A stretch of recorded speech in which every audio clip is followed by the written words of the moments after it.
schönen guten Freitagnachmittag. Herzlich willkommen hier auf Rocket Beans TV mit einer ganz speziellen Live-Präsentation, denn ich habe hohen Besuch hier. Wir werden das gleich auf Englisch machen, also nicht wundern, weil unser Besuch spricht fließend Englisch, so wie wir alle auch. Wundert euch nicht, aber ich werde ab und zu mal ein klein wenig was für euch übersetzen. First of all, I just told the people we're going to have a fun time here and we're going to do this in English because we're very fluent in English. Could you first introduce yourself? Yeah, my name is Blaze Krakowiak. I'm a brand manager at Creative Forge Games.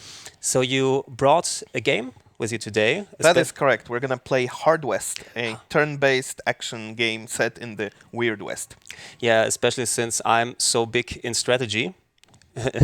At least we talked beforehand, so I'm a bit familiar with the game. Yeah, we're gonna try. He's legit, totally. But mostly the Japanese ones. So we're gonna try out Hardwest, which is a game that's gonna come out very soon on PC. You have Steam release, good old games, and other platforms. It's gonna come out. We're gonna get an early view here. We're gonna try it out a little bit. And if you out there are German people, but English understanding people, I'm gonna have the chat in my view if you have any questions and wanna know something specifically. So we're gonna incorporate it here. So yeah, you can start the game and you can show it a little bit to me, and then we're gonna see what kind of game this is. Yeah, let's start one of the scenarios in the game. It's not the most exciting thing, but let me just stop here for a second. Other than difficulty selection, we've got the Iron Man mode for all the masochists out there. I know this is big with people. And also a fun system called combat injuries, which we have in the game. It basically creates an opportunity that if your character is critically wounded and they survive and they keep going and they go through another mission, the injury heals and becomes a scar. And instead of being a powerful debuff, becomes a powerful bonus, which is pretty cool for your rugged gunslinger. So you have a permanent scar then afterwards there. Yeah, and chicks dig scars and all that. So let's take a look at the cutscene to this. The Grand Inquisitor destroyed the Secret Order, hunted down and killed every last member, all to prove his allegiance. There was only one loose end, now running for her dear life. Cassandra. And although his henchmen quickly caught up, she had a trick up her sleeve. Cassandra could see the future, and that wasn't the day she would die.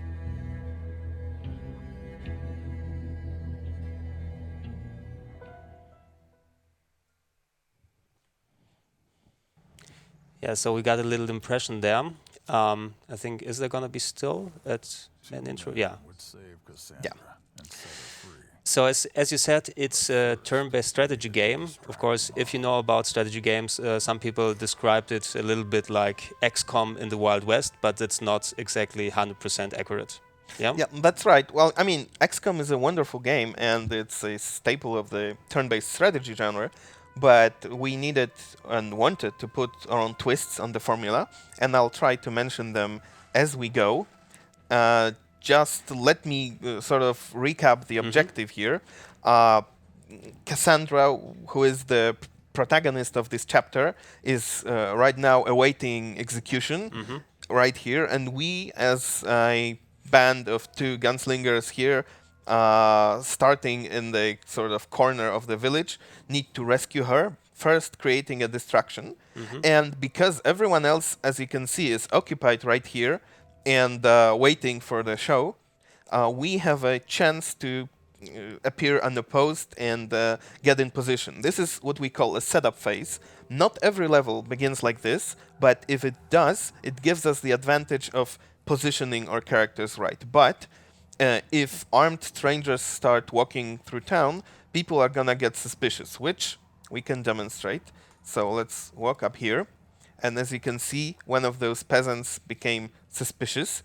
And yeah, let's give him even more to worry about. So are you able to kind of sheath your weapon or hide it so they don't get Well, suspicious, or just they looking at you and say, you look strange, you're probably gonna want to kill me? It's a very good question. We cannot do that, but what weapons we carry and how scary we look has an influence on how quickly they react to us. Okay, so if you got the scary scar, so they're probably gonna say it's kind of suspicious here.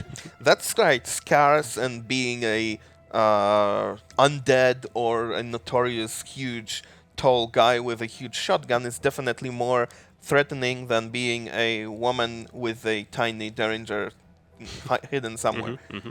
So let's see one more thing. Let's use the skill called Subdue and basically keep this guy at gunpoint, which is what we're doing right now.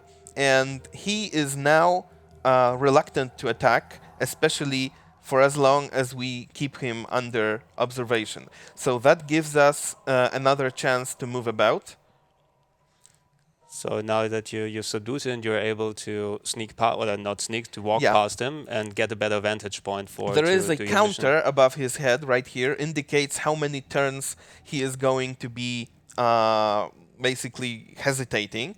But we can also refresh the effect for a while, and this increased, but it also ties up one of our characters. If we moved him away, that would basically increase the speed at which this is going to end. So let's quickly get it up, because I want to demonstrate a cool skill to you. If you'll notice, this is each turn is passing, because in the setup phase we only have one move, basically, because it's not combat yet. Let's walk up there. And let's try creating some commotion. Yeah, so let's skip this one. The people in the chat are saying it's a little bit familiar to Jagged Alliance. Of course, that's one thing that a lot of PC strategy gamers played back in the day. Absolutely, and so did I. It's a very noble game to be compared to. But you'll see that we also have some modern twists on that. But I'd like to point your attention to the slider here, which is a range indicator, because I have a pretty powerful rifle on me right now. It's effective at even long range, and allow me to demonstrate by shooting the executioner here. And that should create some interesting effect. Okay, you brought yourself at a good vantage point up there. Are able to shoot the executioner. And right here, combat begins. So no more sneaking about. Everyone knows stuff is about to go down. But now Cassandra is free, and she joined our party. Did she have the gun hidden there, or did she grab it from the executioner now? Apparently, she did have a hidden gun, and just in case. Just in case. Allow me to demonstrate one of our slightly overpowered special skills. The one she has is called Shriek. It's a very powerful ability, closer to the end of the game than anything else. And let me just mention that, as you can see, we are always heavily outnumbered. So our characters need to have some very powerful tools at their disposal. Yeah, when I tried it beforehand, I did play the tutorial, so to get a little bit familiar with, of course, and seeing a later mission here. Absolutely. So it's a very cover-based kind of game, which is something new for strategy games like this, because it was more you have line of sight, be able to move it out, but here you can really take cover behind, so something like back at the stone over there or something. So it's important just to switch here and there, otherwise you just shot and dead. Absolutely. So let's try the AoE skill. And because the characters here had very low HP, we really took advantage of the skill and eliminated a lot of them. But this doesn't end our predicament, because we need to escape. And to make a clean escape, we need to eliminate not just all witnesses, but also carrier pigeons to make sure nobody gets a message out. So this guy, who used to be subdued, is now back in action, but it's still our turn. So, yeah. Yeah, kind of. It had to be done. It had to be done, that's correct. he probably didn't even have a family or something. At least not anymore. So now every character has 2 action points. Like you saw, I just moved, and now I can still shoot or move a little bit. It's basically up to me, but I will not start anything. Yeah, that's always Instead, the indicator with the stars at the left-hand side. yeah. Instead, let me point out to this red pulsating marker here.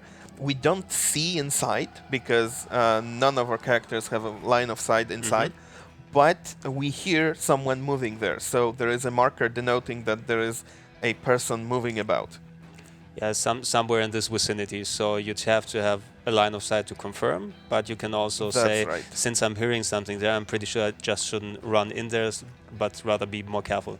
I think now you saw him. Yeah, now we do have a line of sight because as you see, our character is peeking here through the window. And let us concentrate our forces in a single direction. Someone in the chat is asking, it's somewhat unexpected to see a Western come from a Polish studio. So is it something that has a big tradition there? Western games in Poland? Actually, they do, because I would say the only 2 really successful modern Western series are the venerable Red Dead Redemption, which has a sequel in the making, but we have yet to see it, and the Call of Juarez series, which happens to be done in Poland, which means we do have a tradition of making westerns, and it's a funny story because it turns to harken back to the days of the Cold War, basically, when many of the Western films and series were censored.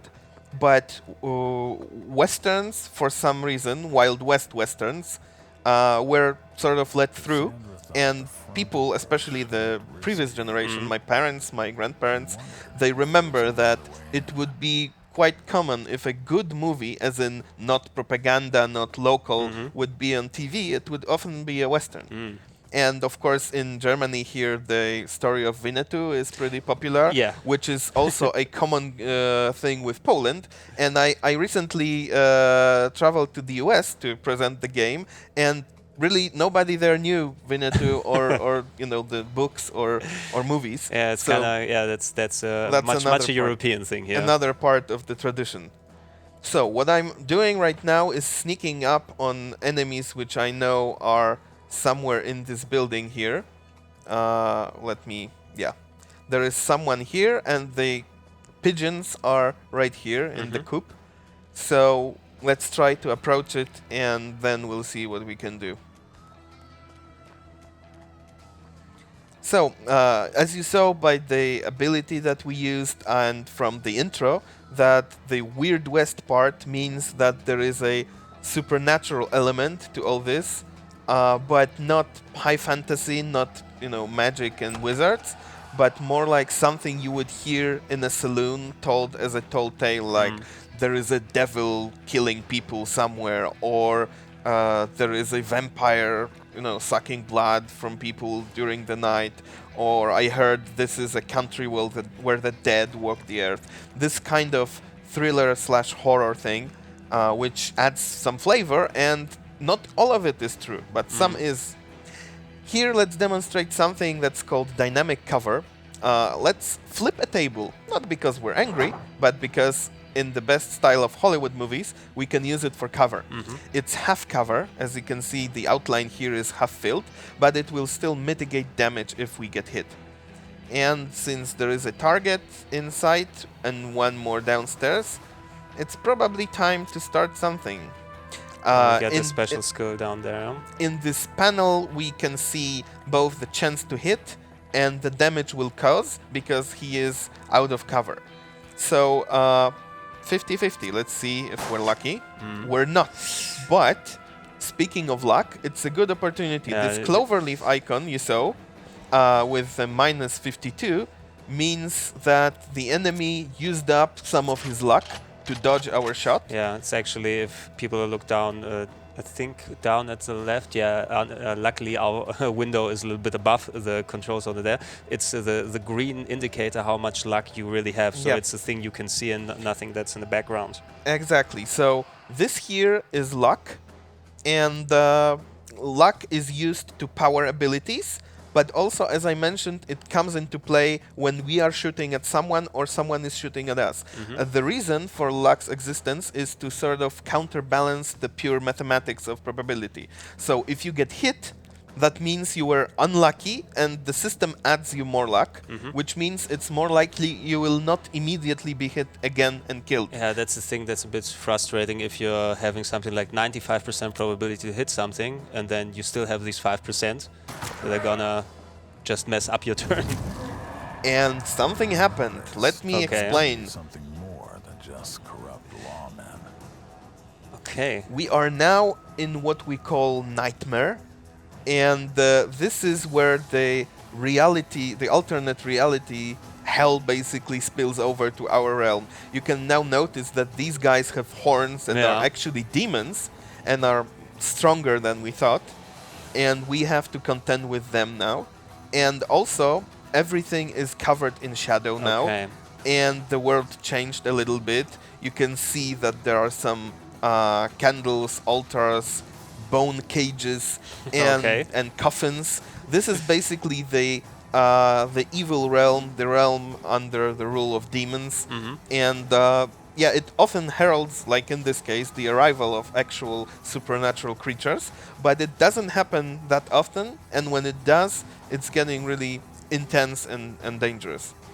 Yeah, so especially if it's now a little bit darker, you told me about before the shadowing system, so if enemies, you're still not able to see them because they're hiding in cover. If you can see their shadow, you have the indicator That's to right. see that. So if it's darker here, you have less probability to see a shadow and be sure Exactly. where the people are. Yeah. Yeah, if you were looking at my character when it was getting shot at, in both cases I did not get hit, but luck got detracted from my character's pool. So I sort of used up my luck, as the phrase implies, and that means I have to be more careful. Yeah, we don't have a line of sight now, so I will get Cassandra downstairs. And here, the shield icon that fills up, this is full cover, and here the half filled is half cover. So let's move to the door. So I can right immediately now. see how kind of cover we'll have That's there. correct. Couple of questions from the Sure. chat. So they're asking about Linux and Mac versions. So they're planned, but are they coming out together with the PC version? We are doing all we can to get them simultaneously, but worst case, there will be a very small delay between the PC launch and Linux and Mac. They are already functional, it just depends how much we will use up polishing the PC version, which has to be our main development platform, so the Mac and Linux are derived from it. But So- definitely not long, so don't worry. And what about multiplayer? So is there something planned for this? Even though Hardwest looks like a full-fledged game, and it's large, it has 40 missions, 40 weapon types, and so on, we are still effectively an indie developer, and the game's price will reflect that. And we are working with a publisher that's famous for indie titles. So we couldn't do everything. We have some ideas for multiplayer, we have some ideas for expanding the game, but for now it's only single player. But like I said, it's a huge campaign. It's 8 chapters, 40 individual missions. Each of them is handcrafted, so there is no reusing, no generated levels, because we're telling a specific story. So we wanted this narrative to be controlled, even though there is still choice and alternate paths, optional objectives. We are now trying to storm the house with the demons inside. It's gonna be dangerous. But we also have some area of effect weapons, so let's see if we can throw a nail bomb in there. So these special skills, like this arrow effect stuff, you have a certain number at the beginning of the turn, or can you replenish it while doing a battle? Some skills have a cooldown. Most are just limited by your luck pool. But this bomb that I just threw, that's a simple usable item. So you have to buy it or you have to craft it. Otherwise, you don't have it. And let's just say that characters are partially expendable.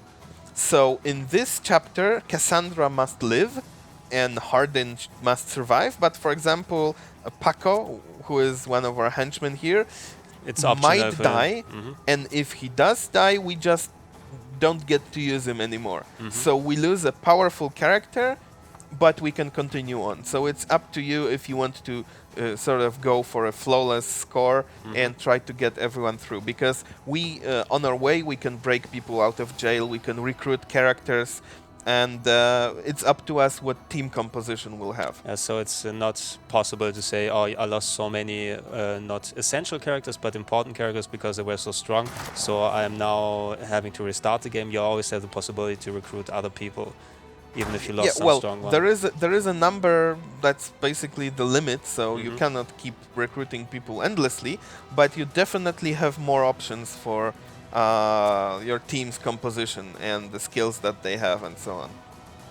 So I don't have a very good field of fire here, but thankfully I have more than one character inside, so maybe someone will get a better shot. Yeah, I'm trying to position myself so that characters can sort of cover each other, but it's still going to be a risk when I move closer.